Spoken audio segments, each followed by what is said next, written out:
What would you do if the world had turned you out at 18, worked you thin for 4 hard years, and then offered you a whole country inn for the price of a loaf of bread? Emma Walker paid 2 shillings for the ruined house at the end of Renford Lane, and the parish laughed itself hoarse the day the deed changed hands.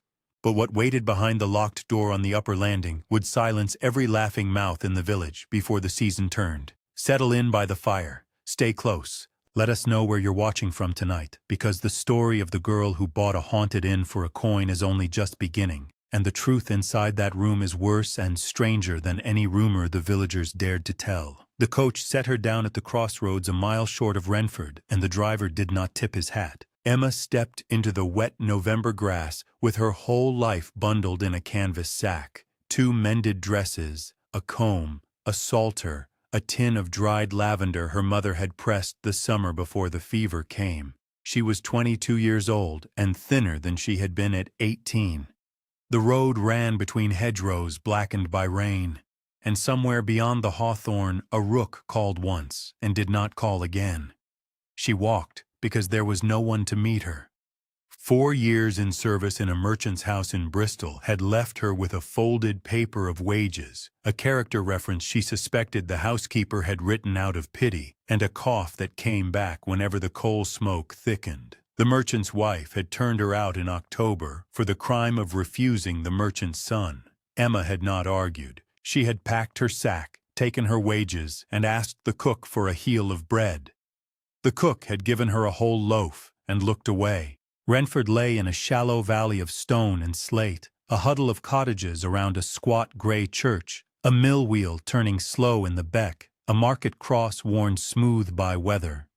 Emma remembered it from childhood in fragments. A fair day, a ribbon, her father lifting her onto his shoulder to see the Morris dancers. Her father had been dead 9 years. Her mother had followed him when Emma was 14. The uncle who had taken her in had died bankrupt 4 years later, and the creditors had put her onto the road with a valise and a shilling. Renford had not been home for a long time. It was only the last place on earth she still remembered a kind face. She reached the village by dusk. Lamps were being lit in the windows of the Boar and Anchor. A dog barked once from a butcher's yard. Nobody looked up as she passed.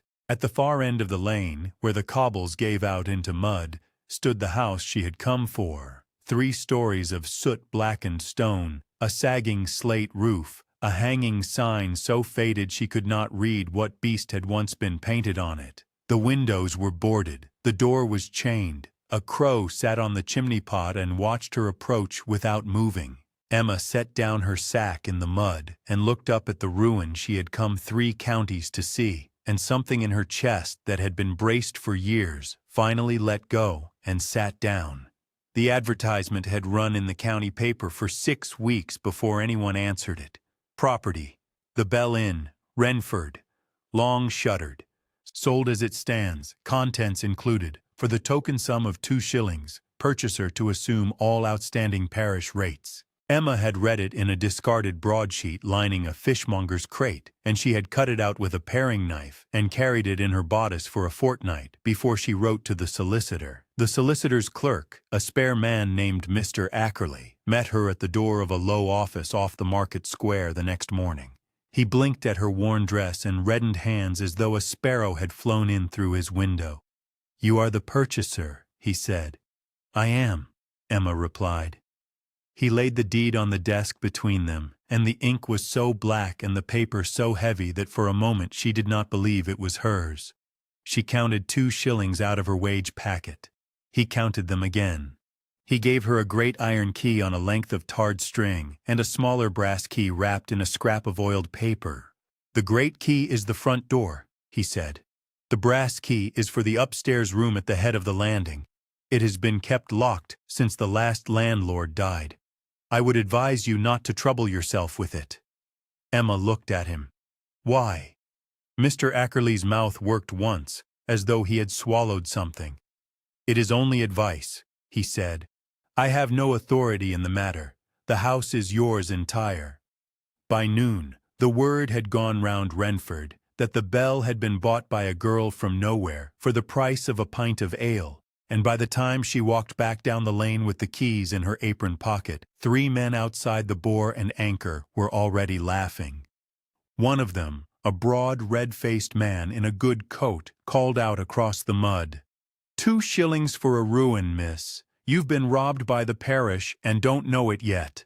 Emma did not turn her head. She walked on. "There's rot in every beam," the man called after her. "There's rats in the cellar the size of terriers, and there's a room upstairs no honest soul has opened in 11 years. You'll be back in Bristol by Christmas, girl, or in the churchyard." The laughter followed her all the way to the chained door. What would drive a young woman with nothing left to spend her last 2 shillings on a house the whole village had already condemned? What did the dead landlord lock away on the upper landing that even the solicitor would not name? And why, of all the ruins in England, did this one call her home? If this story has caught hold of you already, do leave a comment and tell us where you're listening from, and press the little bell to follow along, because we are about to step inside the Bell Inn with Emma Walker, and what she finds behind that brass-keyed door will unsettle every hearth in Renford. She stood at the chained door with the laughter still ringing behind her in the cold air, and for a long moment she did not put the key in the lock. She only looked at the wood. The paint had gone the color of wet ash.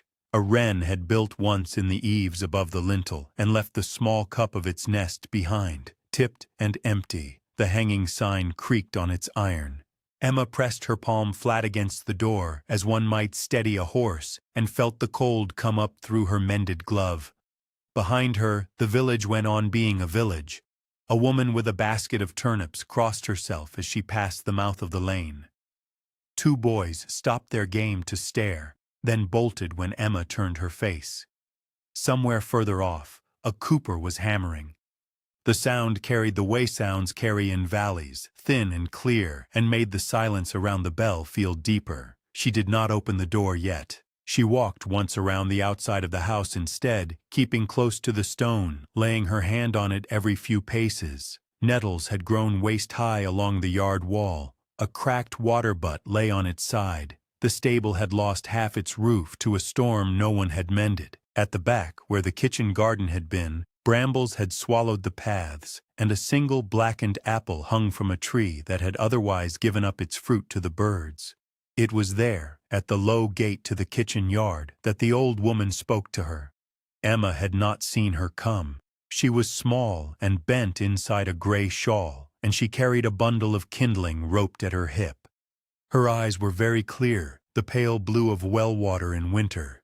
She looked at Emma for a long time before she said anything, and Emma did not feel afraid, only held. "You are the girl who bought the bell," the old woman said. "I am." The old woman nodded once, as though something long expected had at last arrived. She looked past Emma at the upper story of the house, at the boarded window on the landing side, and her mouth moved as if counting. "The house has been waiting for a walker," she said. "Do not open the small door until the house asks." Emma did not know what to answer. "I do not understand you." "You will," the old woman said. "You will in a season or 2.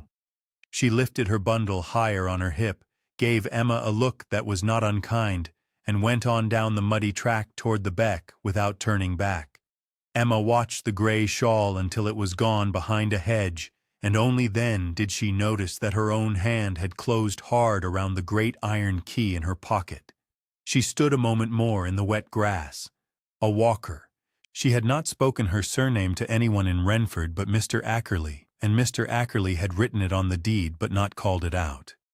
She turned the words over and could make nothing of them.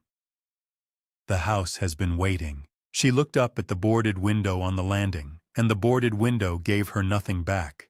She was still standing there when the broad, red-faced man came round the corner of the lane on a good bay horse and drew up in the yard. He had followed her. He did not dismount. He sat above her with the reins slack, and he smiled the smile of a man who has never in his life been kept waiting. "Miss Walker, I believe," he said. Emma inclined her head half an inch. "Mr. Hollis," he said, "owner of most of what you see between the church and the mill. I thought I would come and pay my respects to the parish's newest landlady." He let the word hang so she would feel it. 2 shillings, my word. I have paid more for a bad dinner. It is my house, Emma said. So it is. So it is. He looked the front of the bell up and down, slow, and let his mouth work, as if tasting something poor. I offered Ackerley £5 for this pile 3 winters back, and he would not shift it.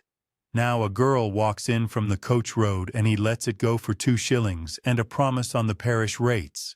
He laughed, one short breath. There is no justice in law, miss, only fashion. He gathered his reins. When you have had enough of the damp and the dark and the little brass key, you come to me. I shall give you 30 shillings for the deed and a seat on the carrier's cart, back to wherever it is you came from. That is more kindness than you will find in this village, I promise you. Emma said nothing.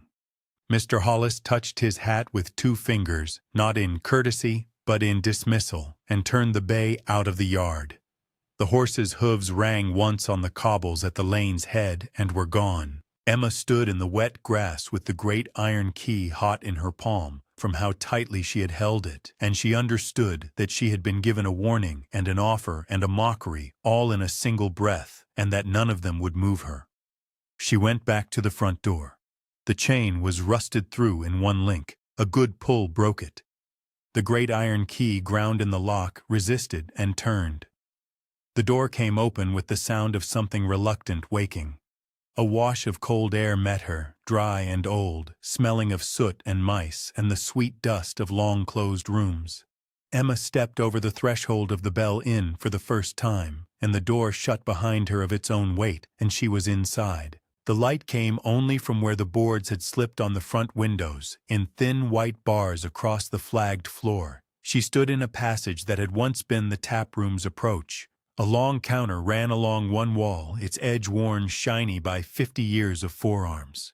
Behind the counter, shelves still held pewter tankards and a row of dark bottles, dusted gray. A settle by the cold hearth had lost one of its feet and leaned. A tin lantern hung from a nail above the door, unlit for 11 years, still full of tallow gone hard.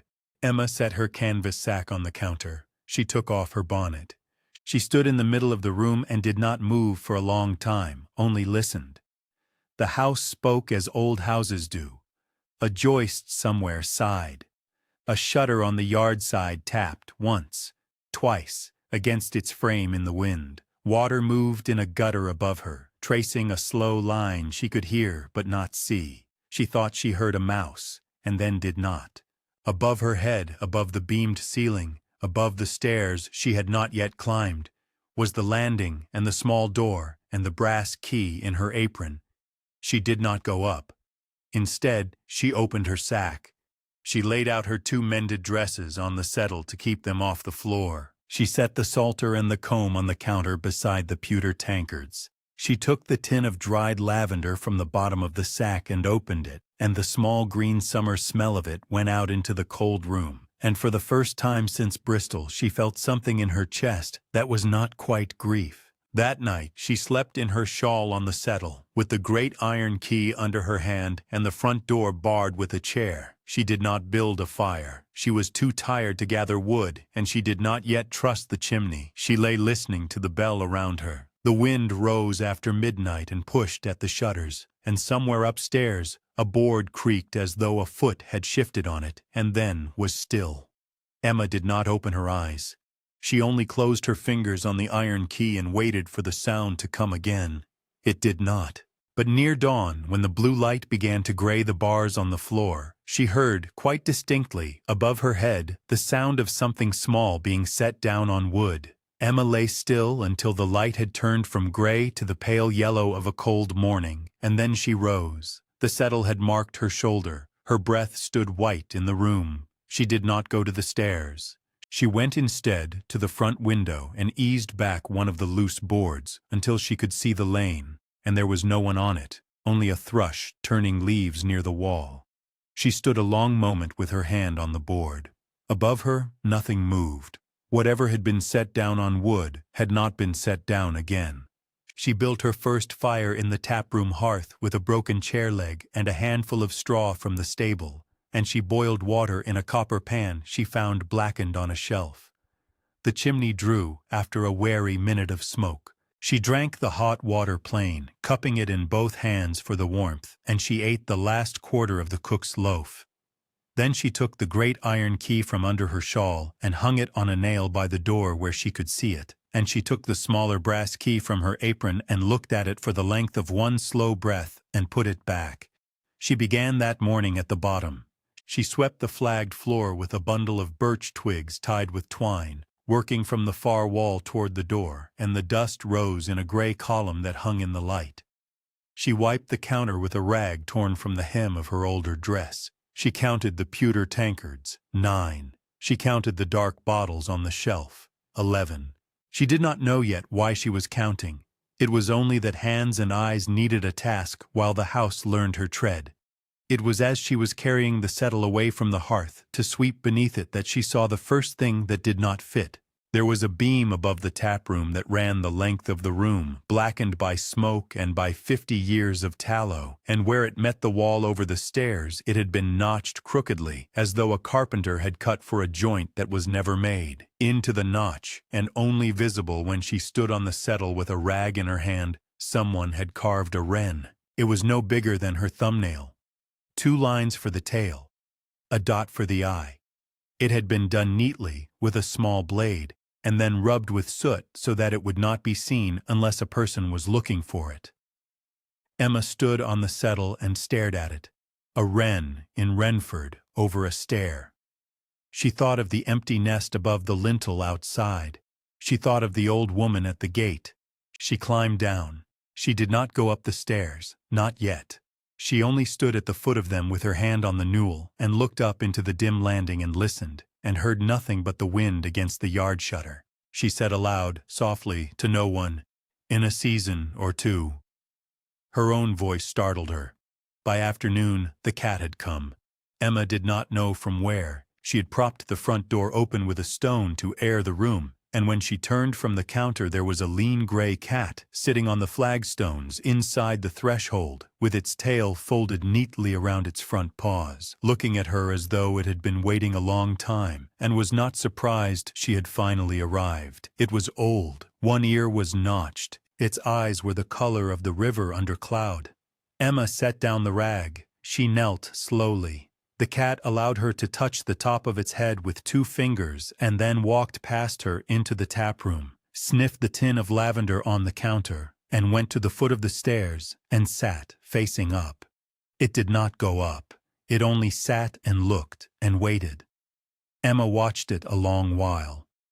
Then she took her rag again and went back to work.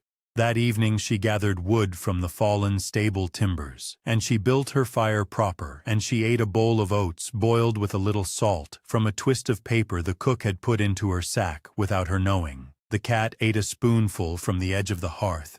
It slept curled against her hip on the settle, and Emma slept better for the small warm weight of it, and the board upstairs did not creak that night, or if it did, she did not hear it.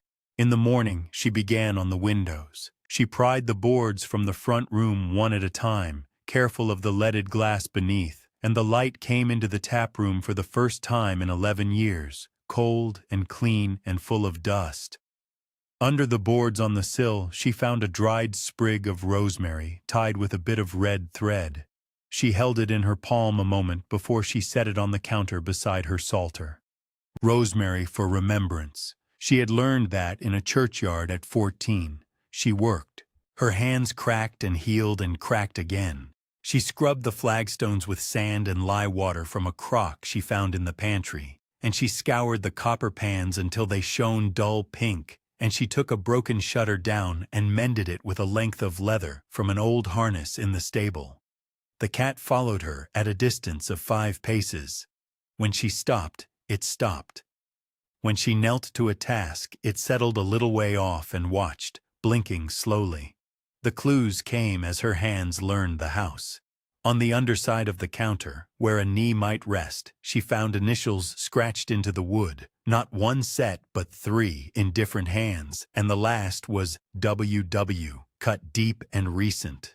Behind a warped panel in the pantry, when she pulled it back to check for damp, there was a small shelf that held a stack of ledger books, their covers foxed, their pages closed.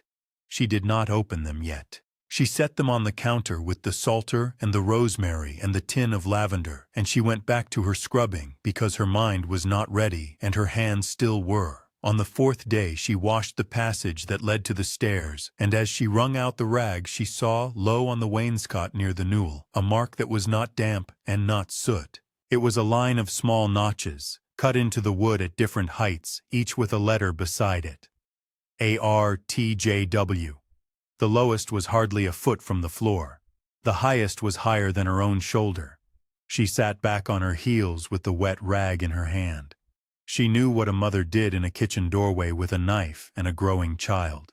She had seen it in the merchant's house, 4 notches for 4 sons. The cat came and pressed itself once, briefly, against her knee, and then went to the foot of the stairs and sat down and looked up into the dark, and Emma sat where she was on the wet flagstones for a long time and did not weep, though her eyes stung, and the wren over the stair was above her head all the while, unseen but not forgotten, and the brass key in her apron pocket had grown warm against her thigh from the work of the day.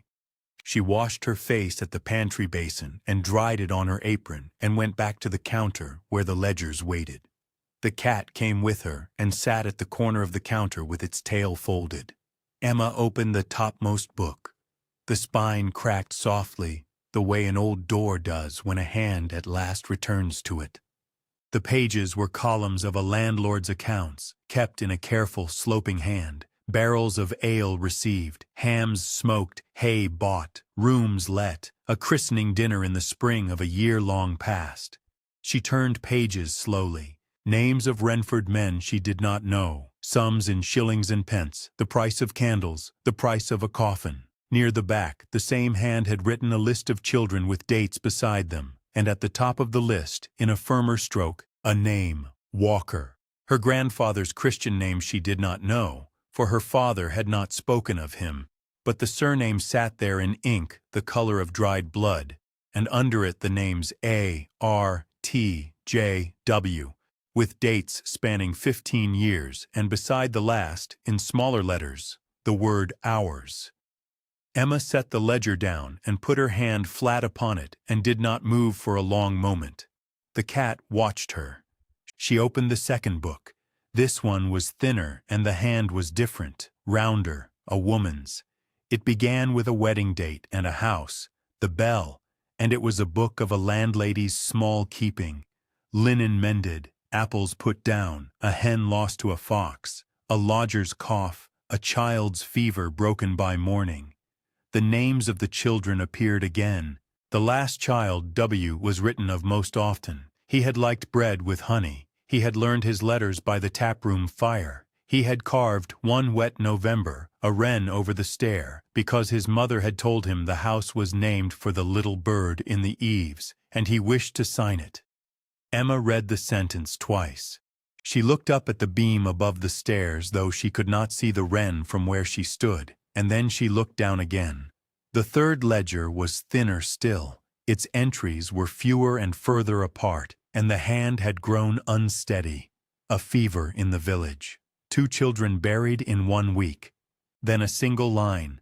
My husband is gone into the earth this Michaelmas, and the boy W is all that is left me, and he is 15 years old, and the house is his. Then, a year on, in a hand so poor Emma had to lean into the light to read it. W has taken the coach for Bristol to seek work, for the rates are more than I can meet, and he says he will send what he can, and he says he will come back, and I have given him my father's psalter and a tin of lavender from the yard for the smell of home.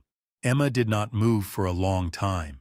The cat rose and stepped onto the counter and lay along the length of the ledger with its chin on her wrist. Emma turned one more page. The last entry was in another hand entirely, a clerk's hand, dated 11 years back. The widow of this house being deceased, and no heir found within the parish, the premises are to be closed, and the small chamber above the landing sealed by her instruction, containing such effects as she wished kept for her son should he return. Emma took the smaller brass key from her apron. She held it in her open palm and looked at it as if she had never seen it before. Then she rose, and she took a tallow candle from the shelf and lit it at the hearth, and she went to the foot of the stairs. The cat went with her. She climbed slowly. Each stair sighed under her weight, and the candle threw her shadow long against the wall, and at the top of the flight was the landing, and at the head of the landing was the small door, and below her hand, low on the door frame, was one last notch, cut higher than the others, with the letter W beside it and no date. She fitted the brass key into the lock. It turned easily, as if it had been waiting. She pushed the door open, and the cold, shut air of 11 winters came out to meet her. Inside, in the first light of her candle, she saw a narrow bed made up with a quilt, a small table with a comb and a razor, a shelf of boys' books, a shirt folded on a chair, a pair of clean stockings, and a wooden chest at the foot of the bed.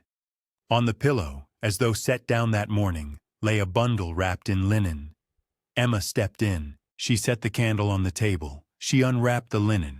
Inside was another psalter, older than her own, with her father's name written on the flyleaf in a boy's careful hand, Walker, W., and beneath it, in a woman's writing, the words for my son when he comes home. She sat down on the bed without meaning to, and the ropes creaked, and she put the psalter to her mouth and pressed it there and did not weep, only breathed, and the cat came and set itself against her hip, and outside the small window that faced the yard, the light was the color of new tin, and a wind was beginning to rise. The wind rose all afternoon, and by dusk it was a gale off the moor. Emma had gone down to the tap room with the psalter in her hand, and set it on the counter beside the ledgers and the rosemary and the tin of lavender, and she had stood there in the failing light and understood at last what she had bought for 2 shillings. She was not a stranger in this house. She was the last of it. Her father, who had died when she was 13, 9 years back, had been the boy who took the coach for Bristol and never came home, and this locked room had been his mother's slow patient waiting, kept made and kept clean by the will she had left with Ackerley, and Ackerley had kept faith with a dead woman for 11 winters, and the parish had laughed. Emma laid her hand on the counter where WW had been cut deep and recent, and she knew now whose knife had cut it, and she knew now why the old woman at the gate had said the house had been waiting for a walker. Then the storm broke over Renford. Rain came in sheets against the leaded glass, and a shutter tore on the yard side and beat itself to splinters against the wall, and the chimney howled, and somewhere down the lane a tree came down with a sound like a cart overturning. Emma stood at the door with the great iron key in her hand. She thought of the small room upstairs, made up and dry, and of the tap room with its fire, and of the road outside where no one should be on such a night. She lifted the bar and looked out into the black wet. At first there was nothing, only rain on stone. Then she heard, faintly, under the wind, a voice, not a shout but a call, thin and used up. She took the tin lantern from its nail, lit it at the hearth, wrapped her shawl over her head, and went out into the lane. The cat did not follow. The cat sat on the counter beside the ledgers and watched her go. She found them 100 paces down the lane at the mouth of the beck, a carter's wife on foot with a shawl over an infant, and a boy of perhaps 6 clinging to her skirts, and behind them the carter himself sat in the mud beside a broken wheel and a horse standing patient in the rain. The woman was past speaking. The child was blue about the mouth. Emma held up the lantern and said, "The bell, come." The woman only stared. Emma took the infant from her arms without asking, tucked it under her own shawl against her body, and turned back toward the light of her open door. The woman followed. The boy followed the woman. The carter got himself up on one leg and hobbled after, leading the horse. Emma brought them into the tap room, closed the door against the wind, and barred it. She put the infant on the settle beside the fire, and stripped its wet wrappings, and dried it with the hem of her second dress, and wrapped it in the quilt she fetched down from the small room upstairs, the quilt from the made bed that had waited 11 winters for a son who did not come. And she laid the child on it before the hearth. She sat the woman on the settle, and put the copper pan over the fire, and boiled water, and gave her hot water with a pinch of salt, because there was nothing else. She brought the boy in, and set him on the flagstones by the fire, and rubbed his hands between her own until he cried, which was good, because it meant he could feel them. She went out again with the lantern for the carter and got him under his arm and brought him in and got his coat off him and sat him on the floor with his back to the settle. She put the horse in what was left of the stable and threw her cloak over its withers and came back drenched to the bone. In the tap room, the woman was weeping now, quietly, into the sleeping infant's hair, and the boy had fallen asleep against his father's leg, and the carter was looking about him at the swept flagstones and the shining pans, and the ledgers on the counter and the psalter beside them, and he said low, "God bless the house." Emma sat down on the hearth and put her hands over her face for one moment only, and then she took them down and put more wood on the fire. And outside the storm went on, and inside the Bell Inn, for the first time in 11 winters, 5 people slept under its roof, and the cat lay across the topmost ledger with its chin on her father's name, and Emma, who had come 3 counties with a tin of lavender because her mother had pressed it the summer before the fever, understood that she had chosen and that she would not sell, not for 30 shillings, not for 30 pound, not for anything Mr. Hollis or any man could put upon the counter, because the house had asked, and she had answered, and the small door at the head of the landing stood open at last, and the wren above the stair was no longer hidden. The storm blew itself out before dawn, and the morning came in washed and pale over Renford, with slates shining, and the beck run brown at the ford. The carter's wife slept still on the settle with the infant at her breast, and the boy was eating bread at the hearth as though he had never eaten bread before. Word traveled up the lane before the sun was properly above the churchyard yews. A woman with a basket of eggs came first, because the carter was her cousin's cousin, and she stood in the doorway of the Bell Inn, with her mouth a little open at the swept flags and the fire and the girl in the mended dress pouring hot water. She set the eggs on the counter without a word and went out again. The cooper came next with a length of oak for the shutter, and the miller's boy with a sack of oats, and the vicar with nothing in his hands but his hat, which he held before him as he stepped over the threshold. The vicar was an old man, spare and quiet, and he looked a long time at the ledgers on the counter and at the psalter beside them, and at the fly-leaf where the name Walker, W., was written in a boy's careful hand. He turned to Emma and said, "I buried his mother." Emma said, "I know." He said, "She left instruction. Ackerley kept it." Emma said, "He did." The vicar set his hand once, lightly, on the topmost ledger, above the cat, and murmured, "She waited well." Then he went out to speak to the carter about a cart. Ackerley came at noon on foot with a leather case under his arm. He stood in the tap-room and looked about him as though he had not been inside the house in 11 winters, which he had not. He opened the case on the counter and took out a folded parchment tied with faded tape. "The widow's will," he said, "kept sealed by her word, to be opened when a walker returned." He undid the tape with fingers that were not quite steady and read the clauses in his dry clerk's voice. The house, its contents, the yard, the stable, the kitchen garden, and such small moneys as remained after the parish rates, all to the child of her son W., should such a child come. He looked up over the parchment at Emma. "I kept faith," he said. Emma said, "You did." He said, "I could not tell you before the door was opened." That was her word also. Emma nodded, and the clerk folded the parchment carefully and left it on the counter with the ledgers. By afternoon, Mr. Hollis rode up on his good bay horse, and did not, this time, keep to the saddle. He came into the tap-room with his hat in his hand, which no one in Renford had seen before, and he stood a long minute looking at the swept floor and the mended shutter and the pans and the sleeping infant. He said, at last, "I did not know whose house it was." Emma said, "Neither did I." He said, 30 shillings was ill-spoken. Emma said, "It is forgotten."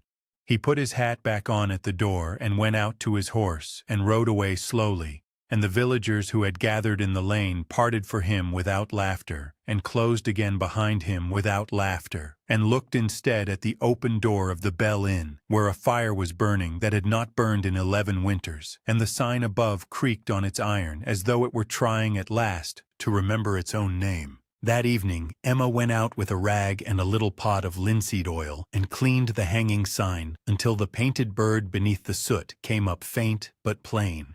A wren, wings folded, eye a single dark dot, exactly the bird carved above the stair. The villagers who passed took off their caps to it, and to her, and went on.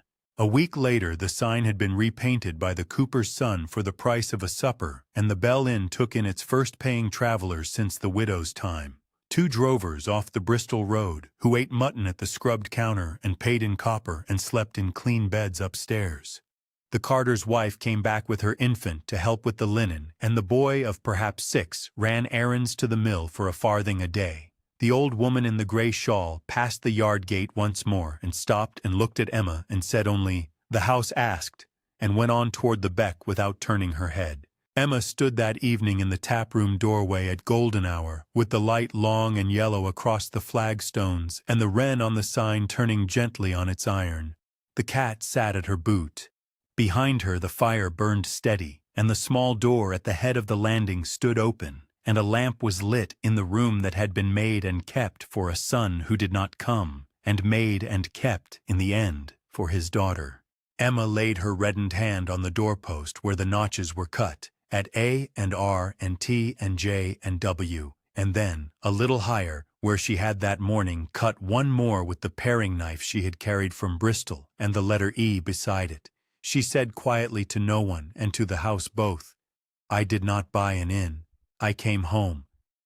Thank you for staying to the end of this one, for sitting with Emma through the cold and the candlelight and the long patience of a house that waited. If the quiet homecoming of the bell moved you, leave a kind word below, tap the like, and follow along, for next time, a young widow inherits a shuttered lighthouse on the Cornish coast, and what the keeper left behind in the lamp-room will change the village forever. Until then, be well, and be gentle with the small doors in your own keeping.